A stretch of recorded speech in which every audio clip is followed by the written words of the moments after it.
Sir hi sir. Hi అండి. రీసెంట్గా పవన్ కళ్యాణ్ గారు గిరిజన ప్రాంతాలకు కానీ లేదంటే అడవి మార్గంలో వెళ్ళేవారికి కానీ రోడ్లు వేపిస్తున్నారు కదా, దానిపైన మీ అభిప్రాయం సార్? భారతదేశానికి స్వతంత్రం వచ్చి 78 సంవత్సరాలు అయింది. కానీ ఇప్పటికీ కూడా కొండ కోణంలో ఉన్నటువంటి గిరిజన ప్రాంతాల్లో చాలా కుటుంబాలు అగమ్యగోచరంగా బతుకుతున్నాయి. ఎందుకంటే వాళ్ళకి రోడ్డు సౌకర్యం కల్పించలేదు, కరెంటు సౌకర్యం కల్పించలేదు, స్కూల్సు మంచినీటి సౌకర్యం కూడా కల్పించలేనటువంటి దౌర్భాగ్య స్థితి మన రాజకీయ నాయకుల్లో ఉంది.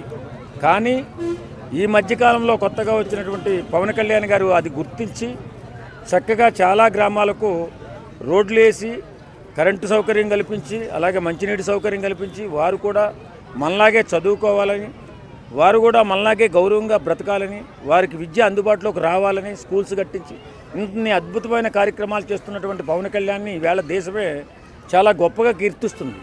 కాబట్టి నేనేమంటానంటే, నాయకుడిగా చాలామంది నాయకులు ఉంటారు, కానీ పవన్ కళ్యాణ్ లాంటి గుర్తింపు తెచ్చుకునే నాయకులు చాలా తక్కువ మంది ఉంటారు.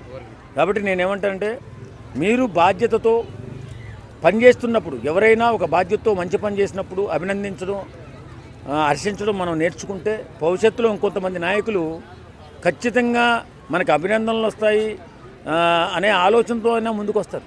కానీ కొంతమంది ఏం చేస్తారంటే, పవన్ కళ్యాణ్ కూడా ట్రోల్ చేసేటటువంటి వాళ్ళు, పవన్ కళ్యాణ్ తక్కువ చేసి మాట్లాడేటటువంటి వాళ్ళు చాలామంది ఎక్కువైపోయారు ఈ మధ్య. ఎందుకంటే వాళ్ళ రాజకీయ అవసరాల కోసం పవన్ కళ్యాణ్ తక్కువ చేసి మాట్లాడితే ఫ్యూచర్లో మనం ముందుకు రావచ్చునేమో అనే ఆలోచనలోకి వెళ్ళిపోయారు. కాబట్టి అలాగే మాట్లాడతారు. కానీ పవన్ కళ్యాణ్ గారు నిజంగా ఈవేళ అలాంటి నాయకులు కావాలి. ఎందుకంటే 100 కోట్ల రూపాయలు పెట్టి గెలుస్తున్నారు, 1000 కోట్ల రూపాయలు సంపాదిస్తున్నారు. అది రాజకీయం అంటారా, వ్యాపారం అంటారు. కానీ పవన్ కళ్యాణ్ గారు ఒక్కరే వ్యాపారం చేయట్లా, రాజకీయం చేస్తున్నాడు, ఆపదలో ఉన్న వాళ్ళని ఆదుకుంటున్నాడు. చక్కగా రాష్ట్రంలో ఎవరికి ఏ కష్టం వచ్చినా ముందుగా నిలబడి సాయం చేసే వ్యక్తి ఒక్క పవన్ కళ్యాణ్ గారు ఒక్కరే కనపడుతున్నారు. కాబట్టి ఇవాళ పవన్ కళ్యాణ్ గారి గురించి మనం ప్రత్యేకంగా మాట్లాడుకోవాల్సి వచ్చింది. నిజంగా ఆయన సేవాగుణం, ఆయన మంచితనం, ఏదైనా సమస్య వస్తే స్పందించే తత్వం, ఇమీడియట్లీ స్పందించే తత్వం ఈ మధ్యకాలంలో రాజకీయ నాయకులు కొంతమంది జీర్ణించుకోలేకపోతున్నారు. అలా చేయలేకపోతున్నామని మరి ఈర్షో లేకపోతే ఆయనకు పేరు వస్తుందనేటటువంటి ఈర్షో తెలియదు. కానీ నాకు ఏదేమైనా పవన్ కళ్యాణ్ గారు లాంటి నాయకులు ఈవేళ మన దేశానికి అవసరం.